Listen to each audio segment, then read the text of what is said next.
Assalamualaikum warahmatullahi wabarakatuh. Kembali di channel saya Silvi. Di video ini kita akan membahas soal-soal UKKJ guru untuk kompetensi teknis berdasarkan FR dari yang sudah tes. Dalam mengerjakan soal-soal UKKJ di kompetensi teknis ini, saya memiliki trik urutan kata kunci agar mudah dalam menjawab soal. Sebelum saya membahasnya, bagi yang belum subscribe bisa terlebih dahulu untuk klik subscribe-nya serta aktifkan loncengnya ya, agar dapat selalu mendapatkan notifikasi update terbaru dari channel ini. Bagi yang sudah subscribe, saya ucapkan terima kasih.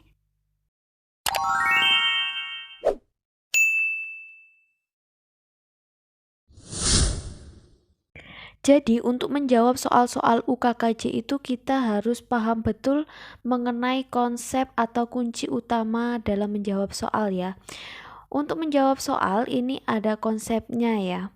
Yang pertama ada level memahami, kemudian menerapkan, setelah diterapkan dievaluasi, kemudian berkolaborasi, dan level yang terakhir adalah membimbing.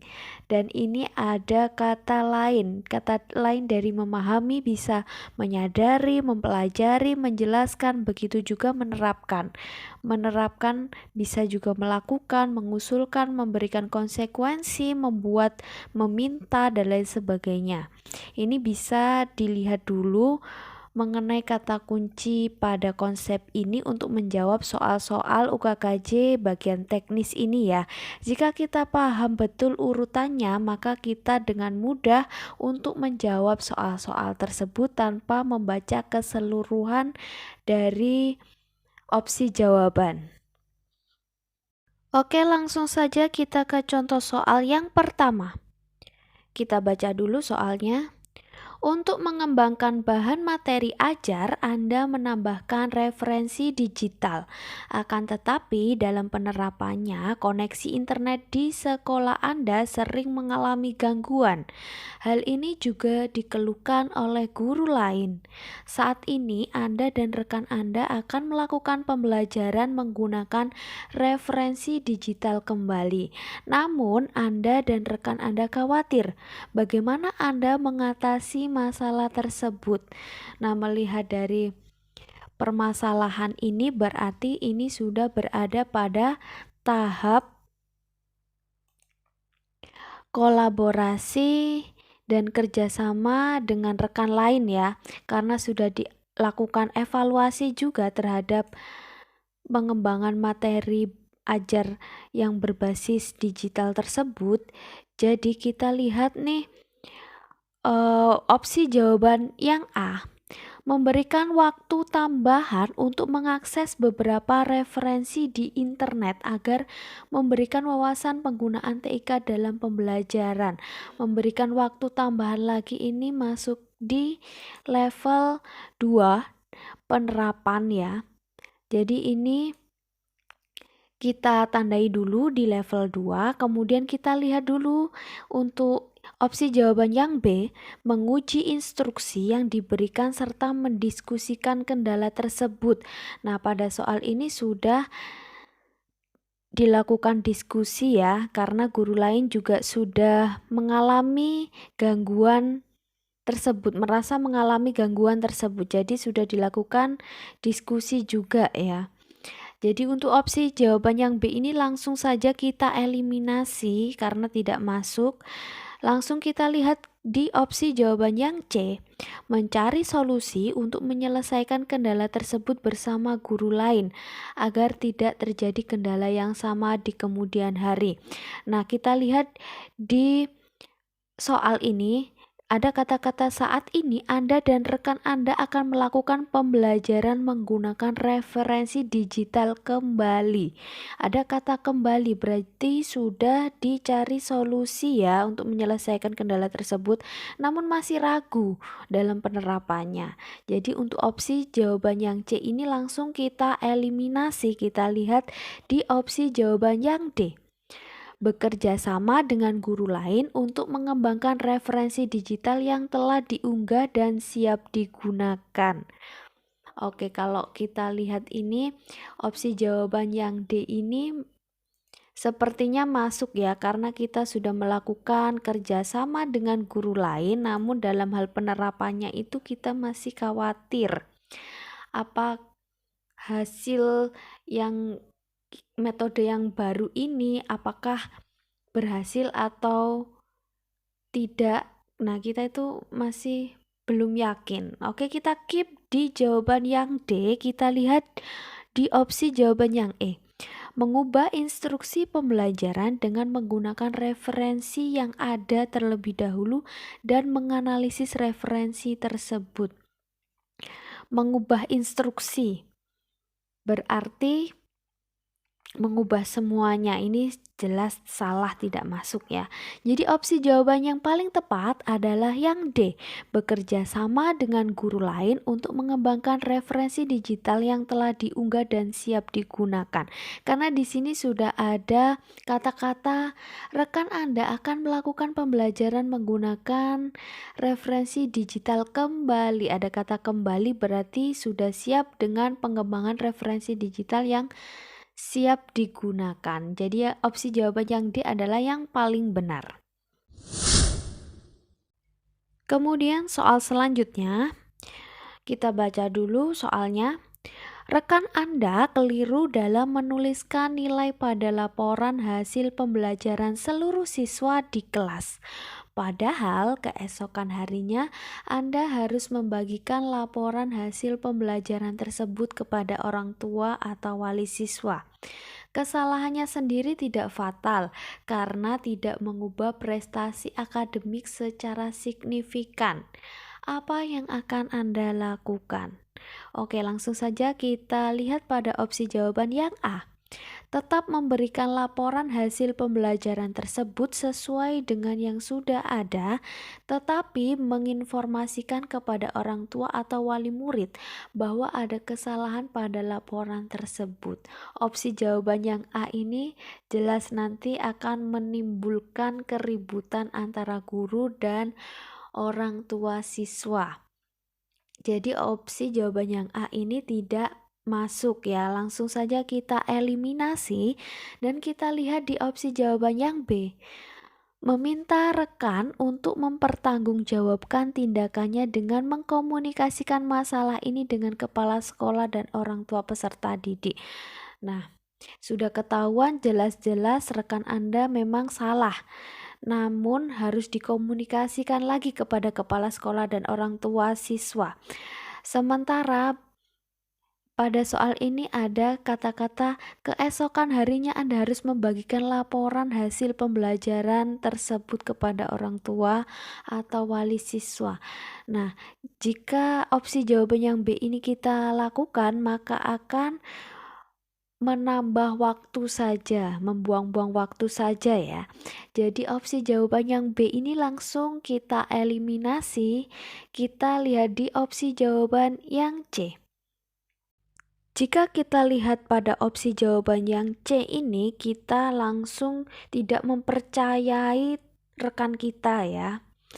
Karena kita langsung turun tangan sendiri untuk memperbaikinya. Nah, ini jelas tidak masuk juga ya. Kita eliminasi di opsi jawaban yang C. Kita lihat di opsi jawaban yang D. Memberikan laporan sesuai dengan yang tertulis, mengingat kesalahannya tidak fatal sehingga masih bisa ditoleransi. Nah, melihat kenyataan di lapangan, memang ada kata salah ya, walaupun kesalahannya itu tidak fatal, tapi anggapan orang tua itu jelas namanya kesalahan pasti tidak bisa ditoleransi ya, apapun alasannya itu. Jadi untuk opsi jawaban yang D ini langsung kita eliminasi, kita lihat di opsi jawaban yang E. Berbagi tugas dengan rekan untuk mengubah nilai, meskipun harus menyita waktu atau mungkin mengundur waktu pembagian laporan belajar kepada orang tua atau wali murid. Nah, sepertinya opsi jawaban yang E ini kita analisis dulu ya. Dari segi kesalahan, memang kesalahan tersebut terjadi di rekan kita, bukan kesalahan kita. Tapi kita sebagai rekan, kita bisa membantu rekan kita untuk memperbaiki kesalahan tersebut, walaupun harus ada pengunduran waktu. Nah, opsi jawaban yang E ini adalah opsi jawaban yang terbaik ya. Karena lebih baik waktunya itu mundur sebentar daripada nanti kesalahan tersebut dibiarkan, dan pastinya orang tua wali murid itu protes dengan hal tersebut. Nah, untuk menghindari kejadian-kejadian yang semacam itu, lebih baik kita undur waktu sebentar ya, untuk memperbaiki dan membantu rekan kita tersebut. Oke, jadi opsi jawaban yang E ini adalah yang paling benar untuk jawaban soal nomor 2.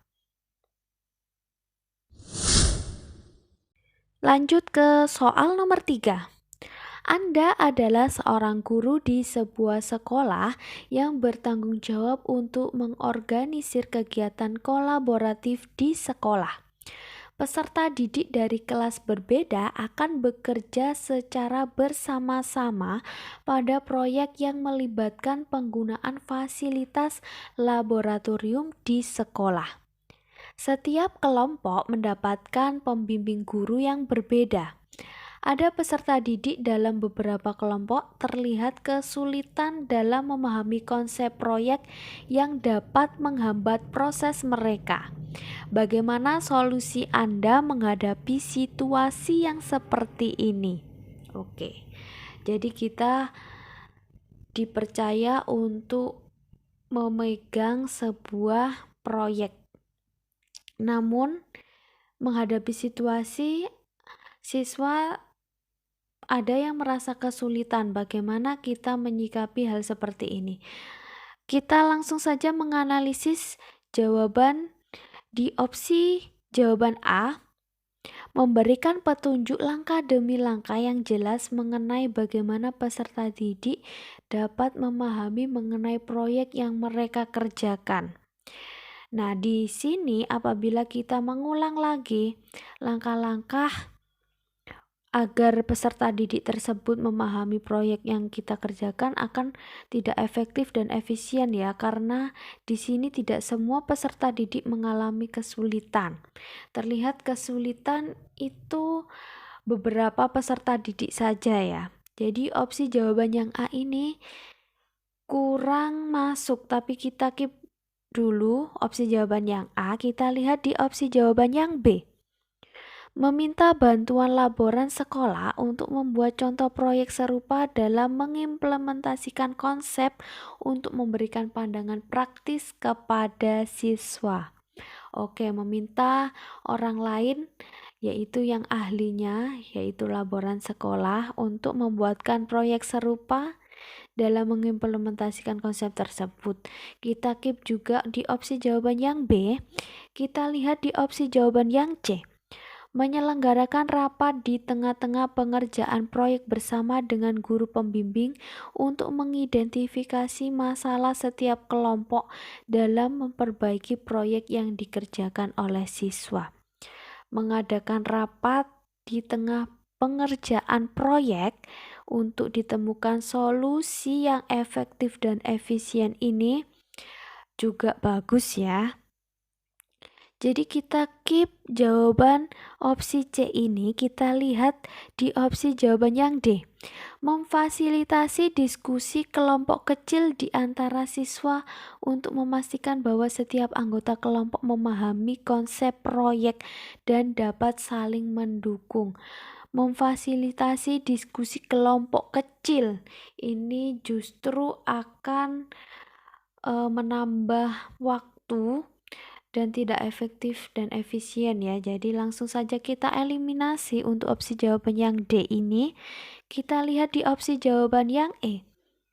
Menyediakan sumber belajar tambahan seperti artikel, video, atau materi ajar interaktif yang dapat membantu siswa dalam memahami proyek tersebut. Jika kita bertindak langsung seperti ini tanpa adanya diskusi terlebih dahulu, nanti kurang efektif dan efisien ya. Karena belum tentu juga rekan kerja kita yang lainnya itu menyetujui saran kita dalam bertindak yang memberikan solusi berupa artikel, video, atau materi ajar yang lainnya. Jadi yang terbaik adalah opsi jawaban yang C. Kenapa? Karena kita langsung menyelenggarakan rapat di tengah-tengah pengerjaan proyek bersama dengan guru pembimbing, karena di sini kita tidak sendirian ya. Ada guru pembimbing lain yang juga terjun ke dalam proyek ini. Jadi, jika kita sudah melakukan diskusi dengan guru-guru lain, nanti akan ditemukan solusi, entah solusinya adalah menyediakan sumber belajar tambahan atau memberikan petunjuk langkah-langkah mengenai bagaimana peserta didik dapat memahami proyek-proyek tersebut, atau meminta bantuan laporan. Itu kita harus rapat terlebih dahulu ya. Jadi opsi jawaban A, B, D, dan E ini merupakan solusi. Dan solusi ini harus kita rapatkan terlebih dahulu sebelum kita putuskan. Jadi opsi jawaban yang C adalah yang paling tepat untuk soal nomor 3. Oke, lanjut ke soal nomor 4. Pertama kalinya Anda mendapatkan tugas untuk pindah membantu kelas inklusi. Dengan berbekal pengalaman yang Anda miliki serta pemahaman berdasarkan literatur tentang pembelajaran inklusif, Anda membuat desain pembelajaran sesuai dengan kebutuhan siswa. Namun, dalam pelaksanaannya, cara atau metode Anda dalam mengajar masih terbawa dengan kelas reguler, sehingga ada siswa yang kesulitan memahami pelajaran. Solusi apa yang akan Anda lakukan untuk mengatasi permasalahan tersebut? Oke, kita lihat di opsi jawaban yang A. Melakukan asesmen diagnostik awal untuk mengenali lebih dalam karakteristik siswa dalam jenjang tersebut. Nah, kalau kita melakukan asesmen diagnosis lagi secara awal, dari awal, itu sementara di sini sudah ada clue-nya ya. Yang namanya kelas inklusi atau pembelajaran secara inklusif itu berarti kita dituntut untuk melakukan pembelajaran itu berbeda dari kelas reguler biasanya ya. Jadi di sini sudah terlihat. Dan apabila kita lakukan asesmen lagi dari awal akan membuang-buang waktu saja, dan ini merupakan tindakan yang tidak efektif dan efisien. Jadi opsi jawaban yang A langsung kita eliminasi saja ya. Kita lihat di opsi jawaban yang B.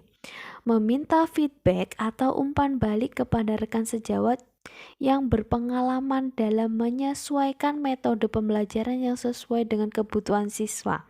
Oke, meminta bantuan rekan sejawat yang sudah pernah mengajar mengenai pembelajaran inklusif untuk siswa berkebutuhan khusus ini masuk ya. Kita keep dulu opsi jawaban yang B, kita lihat di opsi jawaban yang C. Mengevaluasi metode pembelajaran dengan melakukan observasi secara langsung proses pembelajaran yang dilakukan oleh rekan Anda.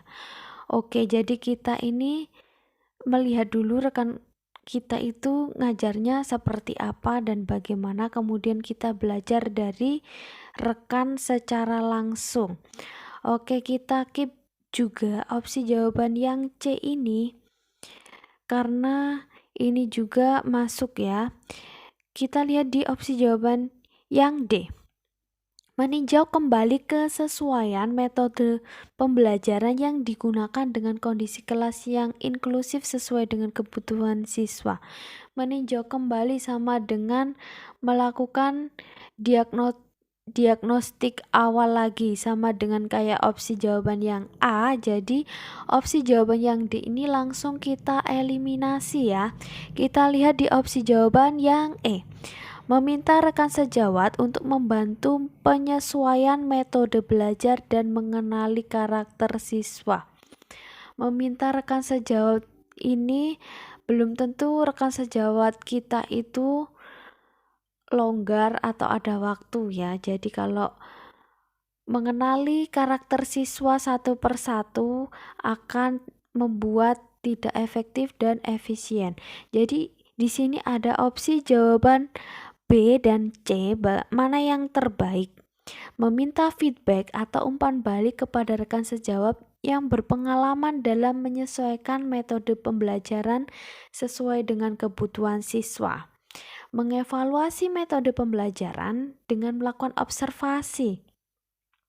Nah, jika melakukan observasi langsung terhadap pembelajaran yang sudah rekan kita lakukan, itu mungkin nanti akan menemukan hanya satu jenis karakteristik siswa saja ya. Jadi kalau meminta feedback atau umpan balik kepada rekan sejawat yang berpengalaman, ada kata yang berpengalaman dalam menyesuaikan metode pembelajaran bagaimana yang sesuai dengan kebutuhan siswa.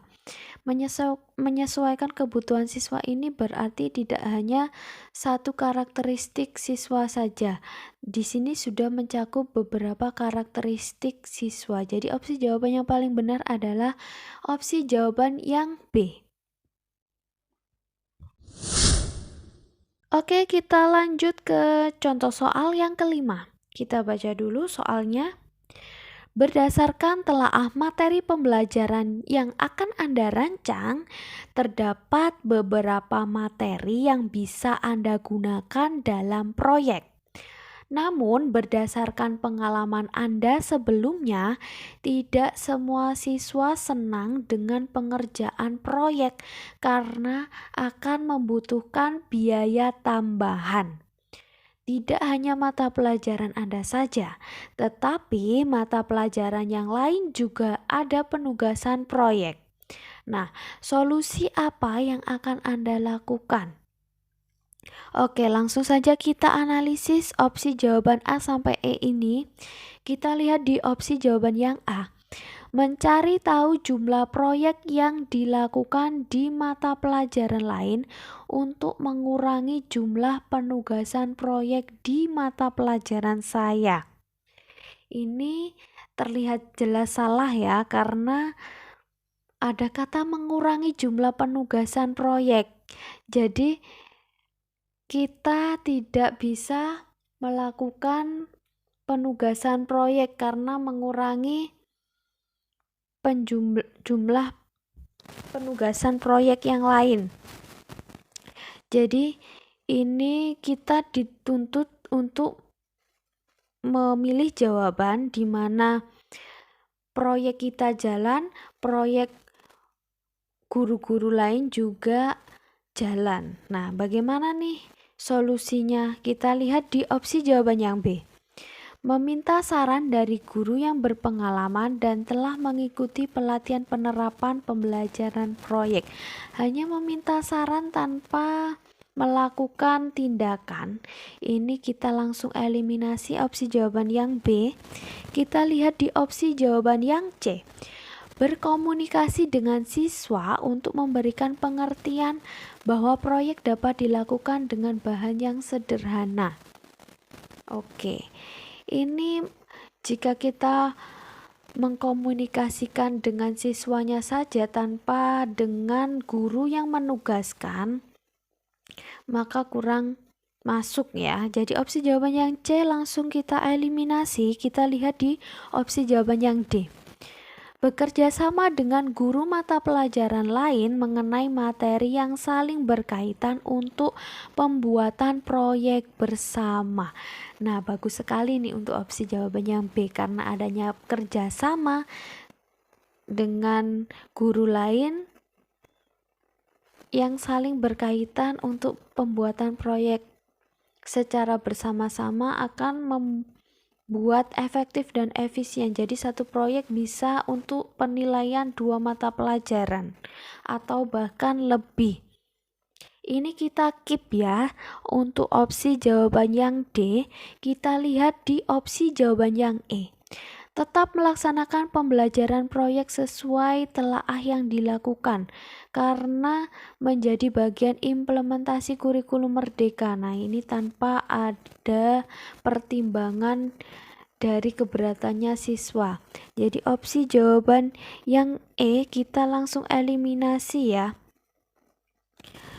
Kita lihat di opsi jawaban yang lainnya, yang benar-benar opsi jawaban yang baik adalah opsi jawaban yang D. Karena apa?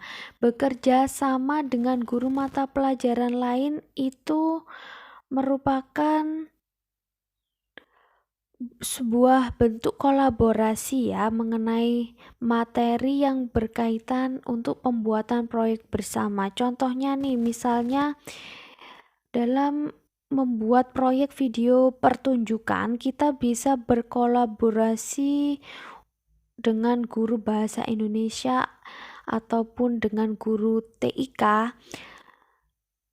Ini bisa melakukan kolaborasi. Guru bahasa Indonesianya bisa memberikan materi-materi yang diajarkan, kemudian TIK-nya itu mungkin cara pengeditan videonya bagaimana. Nah, ini kita bisa kolaborasi antara guru kedua mata pelajaran tersebut ya.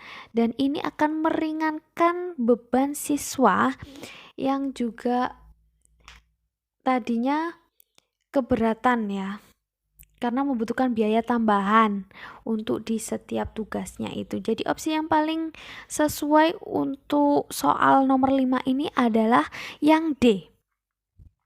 Oke, sekian dulu penjelasan dan pembahasan mengenai soal-soal UKKJ berdasarkan FR dari yang sudah ujian sebelum-sebelumnya. Untuk video saya mengenai soal UKKJ yang lainnya bisa disimak pada playlist dengan judul Soal Uji Kompetensi ini. Semoga yang akan ujian UKKJ diberikan kemudahan dan kelancaran ya. Dan pastinya sesuai yang diharapkan.